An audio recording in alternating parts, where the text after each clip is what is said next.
Hi ഇന്ന് CA day ആണ്, July 1. Also GST ഡേയും തന്നെയാണ്. അപ്പോൾ ഇന്ന് എൻ്റെ വീഡിയോ എന്ന് പറയുന്നത് role of CA chartered accountants in nation building എന്നാണ്. ഓക്കെ, വളരെ ഇമ്പോർട്ടൻ്റ് ഉള്ള ഒരു പ്രൊഫഷനാണ് ഒരു നേഷൻ ബിൽഡിങ്ങിൽ ചാർട്ടേഡ് അക്കൗണ്ട് പറയുന്നത്. ഈവൻ നമ്മുടെ പ്രൈം മിനിസ്റ്റർ നരേന്ദ്രമോദി ഒരിക്കൽ പറഞ്ഞിട്ടുള്ള ഒരു സ്റ്റേറ്റ്മെൻറ്റാണ്, ഒരു ചാർട്ടേഡ് അക്കൗണ്ടൻ്റെ ഒപ്പിന് എൻ്റെ ഒപ്പിനേക്കാൾ വലിയ വിലയുണ്ടെന്ന്. ഓക്കെ, കാരണം അത്രയും റെലവൻ്റ് ആയിട്ടുള്ളൊരു സൈനാണ് ഒരു ചാർട്ടേഡ് അക്കൗണ്ടിൻ്റെ സൈന്. പക്ഷേ പല വ്യക്തികളും തെറ്റിദ്ധരിച്ച് വെച്ചിരിക്കുന്നത് CA ആയിക്കഴിഞ്ഞാൽ കുറേ കാശ് ഉണ്ടാക്കാം, CA ആയിക്കഴിഞ്ഞാൽ ഈസി ആയിട്ട് കാശ് വരും, ഈസിയസ്റ്റ് വേ ടു നമ്മൾ റിച്ച് ആക്കാനുള്ള വഴി എന്നത് CA ആകുക, അല്ലെങ്കിൽ ഈസി ആയിട്ട് പണം ഉണ്ടാക്കാം, സൈൻ ചെയ്ത് അപ്പോൾ പൈസ കിട്ടും. ആ ഒരു ടൈപ്പിൽ ചില CAസും തെറ്റിദ്ധരിക്കുന്നുണ്ട്, ചില പീപ്പിൾസും തെറ്റിദ്ധരിക്കുന്നുണ്ട്. ഒരു ചാർട്ടേഡ് അക്കൗണ്ടിൻ്റെ ജോലി പണം ഉണ്ടാക്കലല്ല എന്നത് ആദ്യം മനസ്സിലാക്കുക. അതൊരു വലിയ ഉത്തരവാദിത്തമുള്ളൊരു ജോലിയാണ്, വളരെയധികം അക്കൗണ്ടബിലിറ്റി ഉള്ളൊരു ജോബാണ്. നോട്ട് എ മണി മേക്കിംഗ്, എന്താ ATM അല്ല എന്ന രീതിയിൽ പലരും ചിന്തിക്കേണ്ടത്. It's not they hold a lot of അത് പറഞ്ഞ നരേന്ദ്രമോദി പറഞ്ഞ പോലെ തന്നെ ആ വ്യക്തിയുടെ സൈനിന് ഒരു പ്രൈം മിനിസ്റ്ററിൻ്റെ സൈനിനേക്കാൾ വാല്യൂ ഉണ്ട് എന്ന ലെവൽ. ഓക്കെ, അപ്പോൾ എങ്ങനെയാണ് ഒരു ചാർട്ടേഡ് അക്കൗണ്ടൻറ്റ് നാഷണൽ ബിൽഡിങ്ങിലേക്ക് ഹെൽപ്പ് ചെയ്യേണ്ടത്, അല്ലെങ്കിൽ എങ്ങനെയാണ് ആ വ്യക്തിയുടെ ഒരു ഒപ്പിന്, അല്ലെങ്കിൽ ആ വ്യക്തി എടുക്കുന്ന നിലപാടുകൾക്ക്, ആ വ്യക്തിയുടെ എത്തിക്സിന്, ആ വ്യക്തിൻ്റെ എഫേർട്ടിനെ നാഷണലിൽ കോൺട്രിബ്യൂട്ട് നടക്കുന്നതാണ്. അതൊരിക്കലും നമുക്ക് ഡയറക്റ്റായിട്ട് നമുക്കിത് പറയാൻ പറ്റില്ല. നമുക്ക് ഡയറക്റ്റായിട്ട് പറയുമ്പോൾ ഓരോ ജോലികൾ പറയും. ഇപ്പോൾ ഗവൺമെൻറ്റാണ് ഒരു കാര്യം അത് ചെയ്യണത് എന്നൊക്കെ പറയില്ലേ, ഡോക്ടർമാരാണ് ഇത് ചെയ്യുന്നത് പറയുന്ന പോലെ ഒരിക്കലും ഒരു ചാർട്ടേഡ് അക്കൗണ്ടിൻ്റെ എഫേർട്ട് നാഷണലിൽ എത്രത്തോളം ബെറ്റർ ആക്കണം എന്നുള്ളത് നമുക്ക് ഡയറക്റ്റായി വിസിബിളായി കാണിച്ചു കൊടുക്കാൻ പറ്റില്ല. ബിക്കോസ് അങ്ങനെ ഒരു പ്രൊഫഷനാണ് ഇത്, അങ്ങനെ ഒരു സാധനം. പക്ഷേ chartered account play a big role in nation building indirectly. അത് വിസിബിലിറ്റി ഉണ്ടായില്ല, കാരണം നമ്മൾ ഒരു ഗവൺമെൻറ് വന്നപ്പോൾ ആ ഗവൺമെൻറ് വന്ന് ഇങ്ങനെ നന്നാക്കി എന്നൊക്കെ പറയാൻ പറ്റില്ല. അങ്ങനെ ഡയറക്റ്റായിട്ട് ചാർട്ടേഡ് അക്കൗണ്ട് കൊടുക്കുന്ന ഒരു എഫേർട്ടിൻ്റെ അയാളുടെ ഒരു വർക്കിന് നമുക്കൊരിക്കലും നാഷനെ ഇത് ചെയ്യുന്നു എന്ന് കാണിച്ചു കൊടുക്കാൻ പറ്റില്ല. അതുകൊണ്ട് തന്നെയാണ് അത് ഒരു ഇംപ്ലൈഡ് ആയിരുന്നത്. പക്ഷേ ഈ play the big role in nation building എന്ന് വിശ്വസിക്കുന്ന ആളാണ് ഞാൻ. Basically India is a largest populated ആയിട്ടുള്ള ഒരു കൺട്രിയാണ്. ഒരുപാട് പോപ്പുലേഷനുള്ള ഒരു കൺട്രിയാണ്.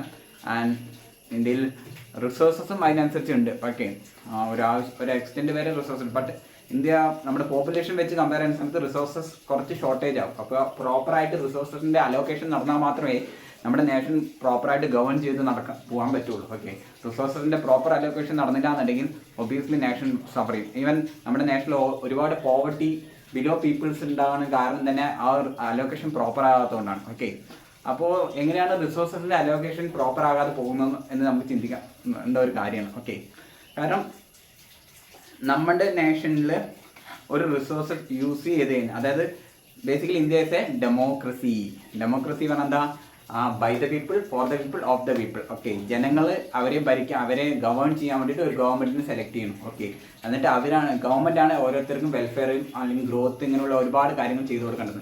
ഗവൺമെൻറ് വെറുതെ അവിടെ നിന്ന് ചെയ്യാൻ പറ്റുമോ? ഓക്കെ, ഗവൺമെൻറ്റിന് ഫണ്ട് വേണം. ഓക്കെ, റവന്യൂ വേണം. ഗവൺമെൻറ്റിന് എന്തെങ്കിലും ഗ്രോത്ത് ചെയ്യണമെന്നുണ്ടെങ്കിൽ, ഗവൺമെൻറ്റിന് എന്തെങ്കിലും എന്താ പറയുക വെൽഫെയർ ആക്ടിവിറ്റീസ് ചെയ്യണമെന്നുണ്ടെങ്കിൽ, എന്തെങ്കിലും ചെയ്യണമെന്നുണ്ടെങ്കിൽ they need fund, they need revenue. Intelligence മാത്രം പോലെ റവന്യൂ വേണം. ഗവൺമെൻറ്റിന് റവന്യൂ എവിടെ നിന്നാണ് കിട്ടുന്നത്? ഗവൺമെൻറ്റിന് റവന്യൂ കിട്ടുന്ന എവിടെ നിന്ന്? ഗവൺമെൻറ്റിൻ്റെ റിസോഴ്സുകളിൽ നിന്നാണ്. ഗവൺമെൻറ് റിസോഴ്സ് എങ്ങനെയാണെന്ന് വെച്ച് കഴിഞ്ഞാൽ, ഗവൺമെൻറ് രണ്ട് റിസോഴ്സ് ഉണ്ട്. ഒന്ന് ഫിസിക്കൽ റിസോഴ്സസും, ഒന്ന് നമ്മുടെ നമ്മുടെ എന്താ പറയുക നമ്മുടെ ഓരോ തരത്തിലുള്ള ഇതില്ലേ റിസോഴ്സസ്, ഈ ഇരുമ്പ് അങ്ങനെയുള്ള സാധനങ്ങൾ, അതായത് നമ്മുടെ ജോഗ്രഫിക്കൽ ആയിട്ടുള്ള കാര്യങ്ങൾ, അങ്ങനെയുള്ള കാര്യങ്ങളിലൊക്കെ അതൊക്കെയാണ് ഗവൺമെൻറ്റിൻ്റെ റിസോഴ്സ്. പ്ലസ് ആ നേഷനിൽ ജീവിക്കുന്ന പീപ്പിൾസും ജനങ്ങളുടെ റിസോഴ്സും. ഈ റിസോഴ്സിൽ നിന്നാണ് ഗവൺമെൻറ് ഫണ്ട് ഉണ്ടാക്കുക, റൈസ് ചെയ്യുക, റവന്യൂ റൈസ് ചെയ്യുക. എങ്ങനെയാണ് ഒരു പർട്ടിക്കുലർ ഒരു റിസോഴ്സ് ഗവൺമെൻറ് നമ്മുടെ നേഷൻ ഇപ്പോൾ ബേസിക്കലി എങ്ങനെ കൺസിഡർ ചെയ്ത് ചോദിച്ചു കഴിഞ്ഞാൽ, നമ്മുടെ നേഷനിലെ റിസോഴ്സ് എല്ലാം end of the day belong to nation. Okay, India എന്ന നേഷനെ ബിലോങ് ചെയ്യേണ്ടതാണ് എല്ലാ റിസോഴ്സും. Only for the temporary purpose, only for the, അല്ലെങ്കിൽ ഒരു യൂസിൻ്റെ ഭാഗമായിട്ട് അത് ജനങ്ങളിലേക്ക് കൊടുത്തു. ഇപ്പോൾ നമ്മൾ സ്ഥലം പറഞ്ഞാൽ അത് അൾട്ടിമേറ്റ്ലി ആ നേഷനെ വിൽക്കാമെന്നുള്ളതാണ്. ഇപ്പോൾ എൻ്റെ സ്ഥലം എനിക്കൊരു പാകിസ്ഥാൻകാരന് പാകിസ്ഥാന് കൊടുക്കാൻ പറ്റുമോ? ഇത് എൻ്റെ സ്ഥലമാണ്, ഞാനിത് എൻ്റെ പാകിസ്ഥാന് കൊടുക്കാൻ പറ്റുമോ? ഇല്ല. കാരണം എൻ്റെ സ്ഥലം ഒരു പരിമിതിൻ്റെ അപ്പുറം അത് നേഷൻ്റെ തന്നെയാണ്. ഓക്കെ, പരിമിതി വെച്ച് യൂസ് ചെയ്യുക എന്നുള്ളത് മാത്രമാണ് ഇത്. അതൊരിക്കലും എനിക്ക് പാകിസ്ഥാനെയോ മറ്റൊരു രാജ്യത്തിനെയോ ഇത് എൻ്റെ സ്ഥലമാണ്, ഞാൻ ആർക്ക് വേണമെങ്കിൽ വിൽക്കും പറയാൻ പറ്റുമോ? ഇല്ല, പറ്റില്ല. ഓക്കെ, അപ്പോൾ എൻഡ് ഓഫ് ദ ഡേ ഈ റിസോഴ്സസ് എല്ലാം ബിലോങ് ടു നേഷനാണ്. ഓക്കെ, അപ്പോൾ ഒരു ഇന്ത്യയിൽ ഒരു റിസോഴ്സസ് വെച്ചിട്ട് എന്തെങ്കിലും കാര്യത്തിലുള്ള റവന്യൂ ജനറേറ്റ് ചെയ്യപ്പെട്ടതിന്, അല്ലെങ്കിൽ എന്തെങ്കിലും ഇത് എക്സ്ട്രാ അഡീഷൻ വന്നതിനായിട്ട് സെർട്ടൻ പെർസെൻറ്റേജ് കൊടുക്കേണ്ടത് എപ്പോഴും ആർക്കാം? ഗവൺമെൻറ്റിന്. ഒരു സെർട്ടൻ അതായത് ഒരു റിസോഴ്സസ് നമ്മുടെ നേഷനിൽ യൂസ് ചെയ്യപ്പെട്ട് കഴിഞ്ഞാൽ അത് കൺസ്യൂം ചെയ്തുകൊണ്ട് തന്നെ അതിൽ certain percentage റവന്യൂ ഗവൺമെൻറ്റിലേക്ക് പോകണം. ഓക്കെ, അത്രയും അതാണ് കാരണം. ആ റിസോഴ്സസ് നാഷണലിറ്റിയാണ്. ഓക്കെ, ഈ റവന്യൂ വെച്ചിട്ടാണ് ഗവൺമെൻറ് എപ്പോഴും എന്താ പറയുക വെൽഫെയർ ചെയ്യാൻ കഴിയുക. ഓക്കെ, അപ്പോൾ ഇൻ കേസ് അത് കൺസ്യൂം ചെയ്യപ്പെടുന്നു ആൻഡ് റിസോഴ്സസ് കൺസ്യൂം ചെയ്യപ്പെടുന്നു, പക്ഷേ അവിടേക്ക് എത്തിയില്ല, ഗവൺമെൻറ്റിന് വേണ്ട ഷെയർ അവിടെ എത്തിയില്ലെങ്കിലോ ഇറ്റ് വിൽ കാരണം റിസോഴ്സസ് അവിടെ യൂസ് ചെയ്യപ്പെടുന്നു, എന്നാൽ ഗവൺമെൻറ് ഷെയർ എത്തില്ല. അപ്പോൾ ഗവൺമെൻറ്റിന് വെൽഫെയർ ചെയ്യാൻ പറ്റില്ല.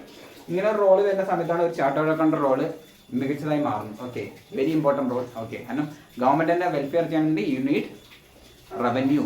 ഓക്കെ, റവന്യൂ പ്രോപ്പറായിട്ട് അവിടെ എത്തിയില്ലെങ്കിലോ ഗവൺമെൻറ്റിന് ഒന്നും ചെയ്യാൻ പറ്റില്ല. പക്ഷേ നമ്മുടെ റിസോഴ്സസ് യൂസ് ചെയ്തുകൊണ്ടിരിക്കുകയാണ്, അത് ഡിക്ലൈൻ നമ്മുടെ റിസോഴ്സ് ഡിക്ലൈൻ ചെയ്തുകൊണ്ടേയിരിക്കുന്നു, പക്ഷേ ഗവൺമെൻറ്റിന് വേണ്ട കാര്യങ്ങൾ കിട്ടണേ ഇല്ല. ഓക്കെ, ഗവൺമെൻറ് പിന്നീട് ചെയ്യുന്നത് അടുത്ത പോയിന്റാണ്. ഓക്കെ, സോ അപ്പോൾ നമുക്ക് ഈ ഒരു വ്യക്തി ഒരു റിസോഴ്സസ് യൂസ് ചെയ്യുന്ന സമയത്ത് അത് എന്ത് റിസോഴ്സ് ആണ് ശരി, നമ്മുടെ നാഷണലിലുള്ള എന്താ പറയുക നാച്ചുറൽ റിസോഴ്സസ് ആവാം, എന്ത് റിസോഴ്സസ് ആണെങ്കിൽ ശരി യൂസ് ചെയ്യുന്ന സമയത്ത് certain% ഗവൺമെൻറ്റിലേക്ക് എത്തിക്കണം എന്നതാണ് നിയമം.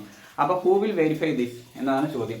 നമുക്ക് വേണമെങ്കിൽ ഗവൺമെൻറ്റിനെ ഡയറക്റ്റായിട്ട് ഇത് വെരിഫൈ ചെയ്യാം. ഓക്കെ, ഗവൺമെൻറ്റിന് ഡയറക്റ്റായിട്ട് ഓരോ വ്യക്തിയുടെയും ഇപ്പോൾ നമ്മൾ അവർ ചെയ്യുന്ന ബിസിനസ് ആണ് ശരി, അവരുടെ പ്രൊഫഷൻ ആണ് ശരി, അവർ പ്രോപ്പറായിട്ട് ടാക്സ് അടിക്കേണ്ടത്, പ്രോപ്പറായിട്ട് റവന്യൂ ചാർജ് ചെയ്യേണ്ടത്, പ്രോപ്പറായിട്ട് ബിസിനസ് റൺ ചെയ്യേണ്ടത് എന്നുള്ള കാര്യം ഗവൺമെൻറ്റിനെ ഡയറക്റ്റായിട്ട് ഇൻവോൾവ് ചെയ്തിട്ട്, അതായത് അതോറിറ്റീസിലൂടെ ഡയറക്റ്റായിട്ട് ഇവരെ ചെക്ക് ചെയ്യാം. പക്ഷേ അതിലൊരു എക്സിക്യൂട്ടീവ് ആർബിട്രറി ആക്ഷൻ വരുന്നുള്ള കാരണം കൊണ്ട്, അതായത് people think difference. Okay, people think different ആയിട്ടുള്ള പീപ്പിൾസ് ആണ്. ഓരോ സ്റ്റേറ്റിലും ഓരോ സ്ഥലങ്ങളിലും ഡിഫറെൻ്റ് ആയിട്ടുള്ള എക്സിക്യൂട്ടീവ്സ് ആണ്. അത് ഗവൺമെൻറ് എക്സിക്യൂട്ടീവ് ഇരിക്കുന്നത് ഓഫീസേഴ്സിനും ഡിഫറെൻ്റ് ആണ്, ഡിഫറെൻറ്റ് നോളജ് ആണ്, ഡിഫറെൻറ്റ് ഇതാണ്. അപ്പോൾ അവിടെ ഒരു ഈ ഇൻഇക്വാലിറ്റി ഓഫ് ജഡ്ജ്മെൻറ്റ് വരും, ഇൻഇക്വാലിറ്റി ഓഫ് ജഡ്ജ്മെൻറ്റ് വരാം, ആർബിട്രറി ആക്ഷൻ വരാം, ഇൻഫ്ലുവൻസിൽ വരാം.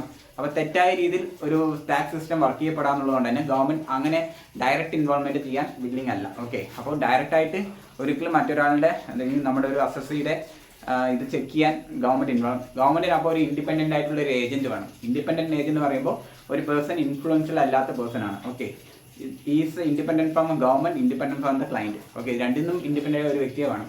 അപ്പോൾ ഗവൺമെൻറ്റിനെ അതായത് ഇതെല്ലാം ചെയ്തു കൊടുക്കാനുള്ള ഉത്തരവാദിത്തം ഗവൺമെൻറ്റിനാണ്.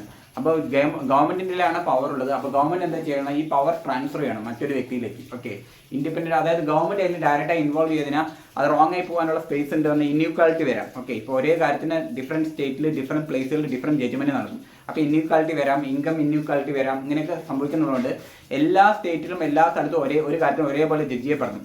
അങ്ങനെ ചേഞ്ച് ചെയ്യപ്പെടണമെന്നുണ്ടെങ്കിൽ you need a unique person, അല്ലെങ്കിൽ ഒരു ഇൻഡിപെൻഡൻ്റ് ഒരേപോലെ ചിന്തിക്കുന്ന ഒരു പേഴ്സൺ ആണ്. ഒരേപോലെ ചിന്തിക്കുന്ന പേഴ്സൺ എന്ന് പറയുന്നത് ഞാൻ ഒരു അതോറിറ്റിയാണ് ഉദ്ദേശിക്കുന്നത്. ഓക്കെ, ആ അതോറിറ്റിയെ അവർ ക്രിയേറ്റ് ചെയ്യാണ് ചെയ്യുന്നത്. ഓക്കെ, ത്രൂ അവരുടെ പവർ അവർക്ക് വേണ്ടി ഒരു കാര്യം ചെയ്യാൻ വേണ്ടിയിട്ട് ദേ അപ്പോയിൻറ്റ് ന്യൂ പേഴ്സൺ. ഓക്കെ, അവരുടെ പവർ മൊത്തം ഒരു വ്യക്തിയിലേക്ക് ട്രാൻസ്ഫർ ചെയ്യുന്നു. ആ ട്രാൻസ്ഫർ ചെയ്തിട്ട് ആ വ്യക്തിയെ കൊണ്ട് അത് ചെയ്യിപ്പിക്കാനാണ് അവർ തീരുമാനിക്കുന്നത്. അങ്ങനെ പവർ ട്രാൻസ്ഫർ ചെയ്തിട്ടാണ് പാർലമെൻറ്റിൽ ഒരു bill പാസ്സാക്കുന്നു.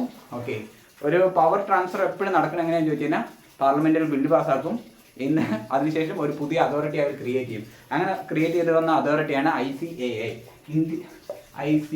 Institute of chartered accounts of India. Okay, 1949 create ചെയ്യപ്പെട്ട ഒരു പാർലമെൻറ്റ് ഓർഡിനറി ലോയിലൂടെ പാസ് ചെയ്യപ്പെട്ട് ക്രിയേറ്റ് ചെയ്യപ്പെട്ട അതോറിറ്റിയാണ് ICAI. ഇവരുടെ ഡ്യൂട്ടി എന്താ പറഞ്ഞു കഴിഞ്ഞാൽ ഓഡിറ്റിംഗ്. ഓക്കെ, ഓഡിറ്റിംഗ് ആണ് മെയിൻ ഡ്യൂട്ടി.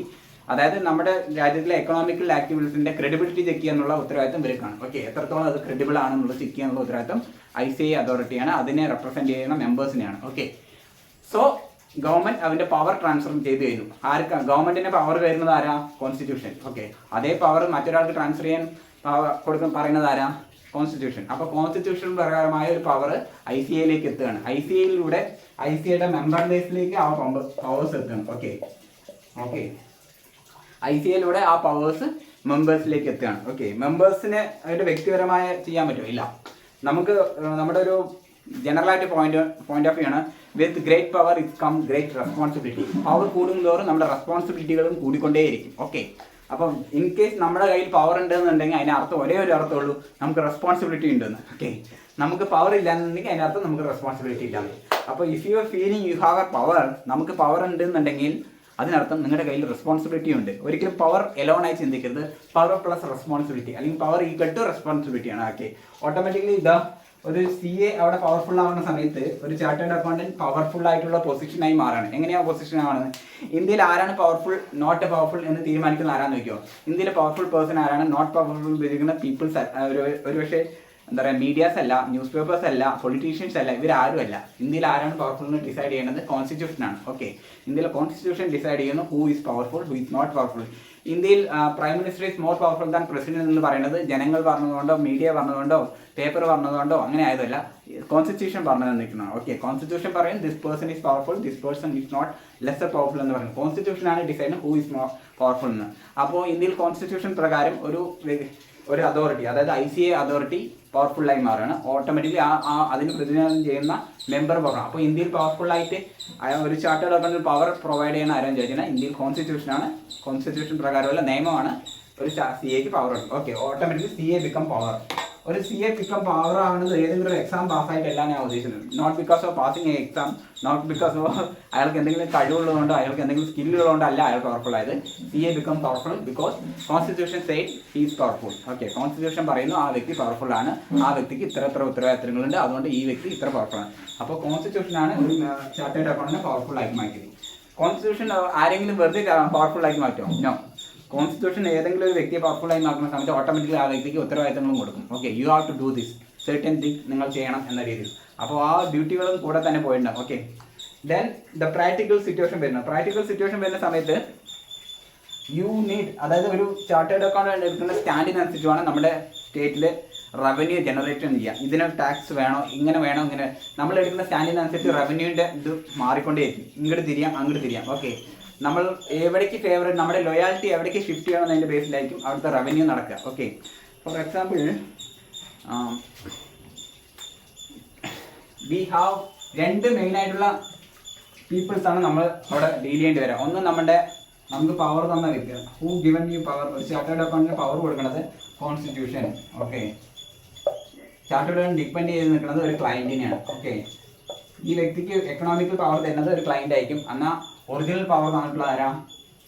കോൺസ്റ്റിറ്റ്യൂഷൻ ആയിരിക്കും. അപ്പോൾ ഈ രണ്ട് വ്യക്തികളിൽ ആരോട് നമ്മൾ ലോയാലിറ്റി കീപ്പ് ചെയ്യണോ എന്നതിൻ്റെ ബേസിലായിരിക്കും അവിടുത്തെ ഒരു എക്കണോമിക്കൽ സിറ്റുവേഷൻ വർക്കൗട്ട് ആവുക. ഓക്കെ, അപ്പോൾ ഇങ്ങനെ വരുന്ന സമയത്ത് why whom should you are loyal, അതായത് നിങ്ങൾ ആർക്കാണ് ലോയലായി നിൽക്കേണ്ടതെന്നാണ്. അതോ നിങ്ങൾക്ക് ഫീസ് തരുന്ന ഡയറക്റ്റായിട്ട് തരുന്ന ക്ലയൻറ്റിനോടാണോ, അതോ നിങ്ങൾക്ക് പവർ തന്ന കോൺസ്റ്റിറ്റ്യൂഷനോടാണോ? Okay, it's very difficult to define which is more, ഏതിനോട് നമ്മൾ കാണും. But you should able to balance.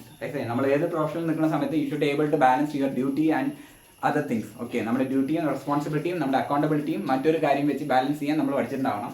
It's a practical thing. Okay, ഇതാണ് വലുതെന്ന് പറയുന്നത്. Obviously constitution is the big thing. Okay, ഇന്ത്യയിൽ കോൺസ്റ്റിറ്റ്യൂഷൻ ആണ് എപ്പോഴും വലുത്, നോട്ട് എനിത്തിങ്. ഓക്കെ, അപ്പോൾ ഒബിയസ്ലി നമ്മുടെ more loyalty should go to the constitution. പക്ഷേ ഒരു വ്യക്തിപരമാണ്, ഓരോ വ്യക്തികളും അതിനനുസരിച്ച് അവരുടെ സ്റ്റാൻഡ് എടുക്കും, ആർക്ക് ലോയാലിറ്റി നിൽക്കും, അതിനനുസരിച്ചാണ് ഡിസിഷൻസ് വരിക, അതിനനുസരിച്ചാണ് ഇന്ത്യയിൽ റവന്യൂ ജനറേറ്റീവ്, അതായത് എങ്ങനെ ഏതിനെ ലോയാലിറ്റി ചെയ്ത് പോകുന്നോ അതിനനുസരിച്ച് ആയിരിക്കും റവന്യൂ. ഇപ്പോൾ നമുക്ക് വേണമെങ്കിൽ മോർ ക്ലൈൻറ്റ് ഫേവറിംഗ് ആയിട്ട് ഡിസിഷൻ എടുക്കാം. Okay, we can make a more client favouring decision. അവിടെ ഗവൺമെൻറ് സഫർ ചെയ്യും അല്ലെങ്കിൽ നേഷൻ സഫർ ചെയ്യും. Okay, when you are taking a decision more to constitution based or law based, you will suffer, you won't get much clients. Okay, അപ്പോൾ it's a practical situation, you have to balance. അതായത് നമുക്ക് you cannot, ഫീസിൻ്റെ ബേസിൽ you cannot എന്താ പറയുക, you cannot forget your duty, അല്ലെങ്കിൽ you cannot forget. കാരണം ഒരു client, ഞാൻ എപ്പോഴും വിശ്വസിക്കുന്ന ഒരു ക്ലയൻറ്റ് എന്നെ ഡിപ്പെൻഡ് ചെയ്യുന്ന ഒരു ക്ലയൻറ്റ് എന്നിലേക്ക് വിശ്വസിക്കണമെന്ന് ചോദിച്ചു കഴിഞ്ഞാൽ എനിക്ക് കഴിവുള്ളതുകൊണ്ടോ ഞാൻ എക്സാം പാസ് ആയതുകൊണ്ടല്ല, ബിക്കോസ് ഓഫ് ഞാൻ പവർഫുൾ ആയതുകൊണ്ട് മാത്രമാണ്. ഓക്കെ, ഞാൻ പവർഫുൾ ആയത് അതാ പറഞ്ഞാൽ ഞാൻ പവർഫുൾ ആയത് എൻ്റെ കഴിവുകൊണ്ടൊന്നുമല്ല, ഞാൻ പവർഫുൾ ആയത് ഒരു എക്സാം പാസ് ആയതുകൊണ്ടാണ്. ഞാൻ ചെയ്യുന്നതിന് എനിക്കൊരു പവർ തന്നത് എനിക്ക് കോൺസ്റ്റിറ്റ്യൂഷനാണ്. Who define I am powerful എന്ന് പറഞ്ഞത് കോൺസ്റ്റിറ്റ്യൂഷനാണ്. Because you passing a CA exam, അല്ലെങ്കിൽ നിങ്ങളൊരു എക്സാം പാസ്സായി ഇതിരിക്കുന്നതുകൊണ്ട് എല്ലാവർക്കും അത് ചിലപ്പോൾ പാസ്സാകാൻ പറ്റും. പക്ഷേ this position is more powerful എന്ന് പറഞ്ഞത് ആരാ പറഞ്ഞാൽ കോൺസ്റ്റിറ്റ്യൂഷനാണ്. അപ്പോൾ more my loyalty should be goes to constitution. Suppose constitution ഇപ്പോൾ നമ്മൾ ഇൻകം ടാക്സ് ആക്ടിലേക്ക് എടുത്തു കഴിഞ്ഞാൽ അതിൽ തന്നെ പറയണത് your books of account should be audited by a chartered accountant. Okay, by a chartered accountant എന്ന് പറയുന്നുണ്ട്. അവിടെ your books of account should be audited by എന്ന പോയിന്റിൽ നിർത്തുകയാണെന്നുണ്ടെങ്കിൽ എനിക്ക് പവറില്ല. ആ സിറ്റുവേഷനിൽ വരുന്ന സമയത്ത് ഒരു ചാർട്ടേഡ് അക്കൗണ്ട് പവറില്ല. കാരണം നിയമപരമായി ഒരു ഓഡിറ്റ് ചെയ്യേണ്ടത് ചാർട്ടേഡ് അക്കൗണ്ടൻ്റ് ആണെന്ന് പറഞ്ഞുകൊണ്ട് മാത്രമാണ് നമുക്ക് പവർഫുൾ വന്നത്. ആ ഒരു ഓഡിറ്റഡ് ഷുഡ് ബി ഓഡിറ്റഡ് എന്ന ലെവലിൽ അത് ആ ഒരു പോയിന്റ് അവസാനം, അല്ലെങ്കിൽ ആ ഒരു നിയമം അവസാനിച്ച് തന്നെ ഓട്ടോമാറ്റിക്കലി ഒരു CAക്ക് പവർ ഇല്ലാതായി മാറും. കാരണം അത് ആർക്ക് വേണമെങ്കിൽ ഓഡിറ്റ് ചെയ്യാം. ലോട്ട് ഓഫ് സ്കിൽഫുൾ, ഒരുപാട് കഴിവുള്ള വ്യക്തികളാണ് ശരി, എല്ലാ കാര്യത്തിലും അക്കൗണ്ട്സിലാണെങ്കിലും ഓഡിറ്റിലാണെങ്കിലും ശരി കഴിവുള്ള ഒരുപാട് വ്യക്തികൾ ഈ ലോകത്തുണ്ട്. ഓക്കെ, അല്ലെങ്കിൽ ഇന്ത്യയിലുണ്ട്. അപ്പോൾ ആർക്ക് വേണമെങ്കിൽ ഓഡിറ്റ് ചെയ്യാം. ഒബിയസ്ലി എല്ലാവർക്കും ഒരു പ്ലാറ്റ്ഫോം എല്ലാവർക്കും ഓപ്പൺ ആയി കഴിഞ്ഞാൽ ഓട്ടോമാറ്റിക്കലി പവർലെസ് ആയിരിക്കും. അപ്പോൾ ഇന്ന ആൾക്കാർക്ക് ഇത് ചെയ്യാൻ പറ്റുമെന്ന് ഡിഫൈൻ ചെയ്യുന്ന ആരാന്ന് ചോദിച്ചാൽ ഒബ്വിയസ്ലി കോൺസ്റ്റിറ്റ്യൂഷൻ ആണ്. ഓക്കെ, അപ്പോൾ constitution giving you power. When constitution give you power it's also give you responsibility. Okay, അപ്പോൾ റെസ്പോൺസിബിലിറ്റി മറക്കാതെ ആക്ട് ചെയ്യാന്നുള്ളൊരു ഉത്തരവാദിത്വം എപ്പോഴും ചാർട്ടേഡ് അക്കൗണ്ടൻസിനുണ്ട്. When they forget the nation going to suffer. അല്ലേ, നമ്മുടെ നേഷനിൽ ഏതെങ്കിലും റിസോഴ്സസ് ഇൻകം ജനറേറ്റ് ചെയ്യുന്ന certain person is belong to nation. നമ്മുടെ പേഴ്സണൽ ബെനിഫിറ്റിന് വേണ്ടി അല്ലെങ്കിൽ ഒരു അതാ പറഞ്ഞത് നമുക്ക് എന്തെങ്കിലും ചെയ്താൽ കാശ് കിട്ടാം എന്നൊരു പോയിന്റ് ഓഫ് വ്യൂക്ക് ഒരു പ്രൊഫഷൻ മാറുന്ന സമയത്ത് this profession going to suffer. Okay, profession മാത്രമല്ല സഫർ ചെയ്യണത്, നോട്ട് ഓൺലി ആ നേഷനിൽ ലീവ് ചെയ്യണ പീപ്പിൾസും ലോട്ട് ഓഫ് സഫറിങ് ഫേസ് ചെയ്യേണ്ടത്. So it's very important to not forget who make you powerful. നിങ്ങൾ ആരാണ് പവർഫുൾ ആക്കിയത് എന്നത് മറക്കരുത്. നിങ്ങളുടെ കഴിവ് കൊണ്ട് നിങ്ങൾ പവർഫുൾ ആയെന്ന് നമുക്ക് വേണമെങ്കിൽ വിചാരിക്കാം. ഞാൻ എക്സാം പാസ്സായതുകൊണ്ട് ഞാൻ പവർഫുൾ ആയി ഞാൻ വിചാരിക്കാം. ഓക്കെ, പക്ഷേ ആ എക്സാമിന് പവർ കൊടുത്തതേ വേറൊരു വ്യക്തിയാണ്. ഓക്കെ, എക്സാമിന് പവർ കൊടുത്തതേ ആ കോൺസ്റ്റിറ്റ്യൂഷനാണ്, ആ ടൈറ്റിലിന് പവർ കൊടുത്തത് കോൺസ്റ്റിറ്റ്യൂഷനാണ്. Never forgot the person who raised you എന്ന് പറയും. എന്നെ റൈസ് ചെയ്യേണ്ടത് കോൺസ്റ്റിറ്റ്യൂഷൻ ആണെന്നുണ്ടെങ്കിൽ I am loyal to my constitution also. Okay, അത് ഒരിക്കലും മറക്കാതെ ഇരിക്കുക. നമ്മളെപ്പോഴും നമ്മൾ വിചാരിക്കും എൻ്റെ കഴിവ് കൊണ്ടാണ് മറ്റുള്ളവർ എന്നെ തേടി വരുന്നത് നോക്കും. എൻ്റെ കഴിവുകൊണ്ടോ എൻ്റെ എന്താ പറയുക സ്കില്ല് കൊണ്ടോ എൻ്റെ ഇതുകൊണ്ടോ എന്നല്ല എന്നെ തേടി വരുന്ന ആൾക്കാരാണ്. Because of the power I have. Okay, എൻ്റെ പവറാണ് അവർ എന്നെ തേടി വരുന്നത്. ഫോർ എക്സാമ്പിൾ എനിക്ക് പല കാര്യത്തിലും കഴിവുണ്ട്, പല കാര്യത്തിലും നോളജ് ഉണ്ട്. പക്ഷേ എനിക്ക് ഈ പവർ ഇല്ല എന്നുണ്ടെങ്കിൽ ആൾക്കാർ എന്നെ തേടി വരുമോ ചോദിച്ചാൽ ഇല്ല, ഓബിയസ്ലി വരില്ല. പവറുള്ള വ്യക്തികളെയാണ് ആൾക്കാർ തേടി പോവുക. ഓക്കെ, പവറുള്ളാത്ത വ്യക്തികളെ ആരും തേടി വരില്ല. അപ്പോൾ പവർ എവിടെ നിന്ന് വരുന്നു ചോദിക്കുമ്പോൾ power obviously come from constitution. അപ്പോൾ there should be some kind of loyalty to the constitution, some kind of loyalty to the rules and regulation and prevailing when you are in the profession. അത് നമ്മൾ forget ചെയ്ത് കഴിഞ്ഞാൽ അല്ലെങ്കിൽ when you are forgetting for the any other purpose, എന്ത് കാരണം കൊണ്ടാവാം. അതാ പറഞ്ഞത് ടെല്ലിങ് എ ഇൻഡിപെൻഡൻറ്റ് ഓഡിറ്റർ.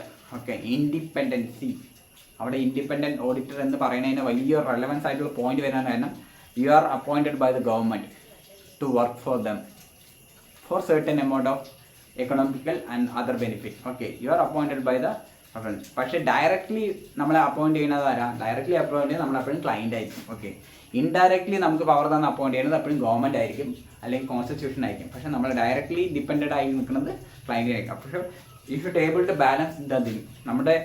നമ്മുടെ ലിമിറ്റേഷനിൽ നിന്നുകൊണ്ട് തന്നെ നമ്മൾ സെർവ് ചെയ്യാൻ പഠിച്ചിട്ടുണ്ടാവണം. Otherwise it's going to suffer by not, നിങ്ങൾ ഒരിക്കലും സഫർ ചെയ്യില്ല, that profession will suffer U.